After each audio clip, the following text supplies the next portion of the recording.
When it comes to shopping online, it is ripe for scammers. It's certainly ripe for identity theft, that sort of thing. Well, let's talk about ways you can avoid becoming a victim this holiday season. And I'm joined right now by someone who knows a lot about this. This is Luke Sechrist. He is joining us to talk more about avoiding becoming a victim. And Luke, first off, tell us how the best ways to really control our digital footprint out there when we are shopping for the holidays. Good morning. Yes, hi. Good morning, Andrew. Thanks for having me. Absolutely. Controlling your digital footprint, there's three key steps that can be taken to help avoid and reduce the amount of footprint that you have on the web, which is extremely important. And it's also safe to assume, and changing the mindset of understanding what we do put online can and likely will at some point be stolen. So tell me, I know that you're the CEO of ButtoBot, and can you tell us what that is and what you Sure. guys do to protect people's digital shopping? Sure. So we're a team of professional hackers that are brought on by different organizations to do what we call adversary emulation.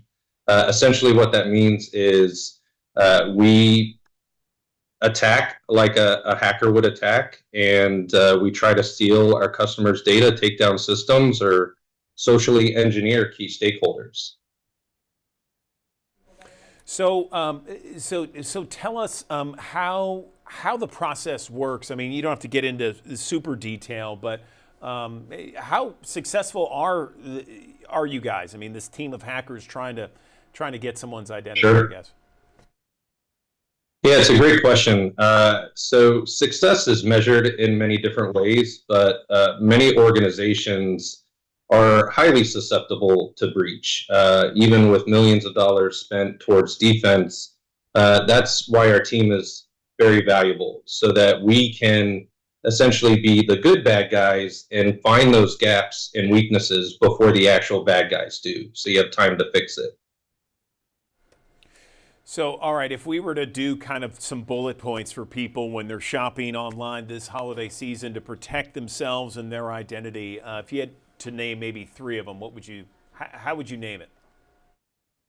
Sure. So starts with email. Very simple, quick and easy task to do. You want to kind of create your shopper identity that's separate from your own. So create a new email that has nothing that identifies you. And you use that for all of your online shopping, and it also helps with organizing all that spam and the marketing ads and all the different emails that you're going to be flooded with during the shopping season and after. I love that. I love And then, that. Go ahead. Keep. Sure. So the next thing is, obviously everybody knows by now, creating strong passwords is a definite, very important. Not reusing passwords, but one area that is often overlooked is password recovery. Some folks use different email password-based recovery, but questionnaires are still out there. And by questionnaires, I mean the 3 to 5 questions. What is your mother's maiden name, spouse's maiden name, your eldest niece or nephew, your favorite movie, things like that. You want to create false information under your shopper identity. Don't use factual information, as it could be stolen and eventually used against you. Okay, and so I see that you have one here, Luke, that a lot of people would have some questions about. In one of those recommendations is don't save that credit card information online. Tell me why. Sure. So, and nowadays with Express Checkout, PayPal, Google Pay, Apple Pay, things of that nature that allow you to sort of bypass storing your credit card information, I recommend using that when and if possible. And it's solely for the purpose of when you put your credit card information on a vendor's website, that's stored in a database. And you don't know exactly how secure that database is. You've provided and given that information out.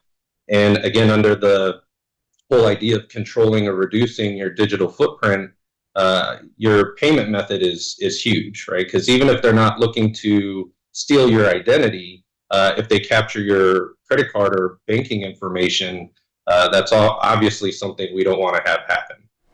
No question about it. So, any final thoughts? We have thousands of people who join us on the digital desk each and every morning, Luke. Anything else that you'd like to give in terms of tips for those shopping this holiday season? Sure, especially for seasons like the Cyber Monday, Black Friday, where there's an influx of the amount of spending that people are doing. A big one is after you've done your shopping and throughout the rest of this month, check your transaction history. Take the time to log in to your credit card profiles and look at that transaction history. And if something pops up or something's there that you don't recognize, make the phone call. Great advice there, and we really appreciate any kind of advice and great ways and tips, and certainly we appreciate your staff of hackers there trying to make everything at least more secure for all of us that are shopping this holiday season. Luke Sechrist, CEO of Butterbot, we appreciate your time. Thanks very much.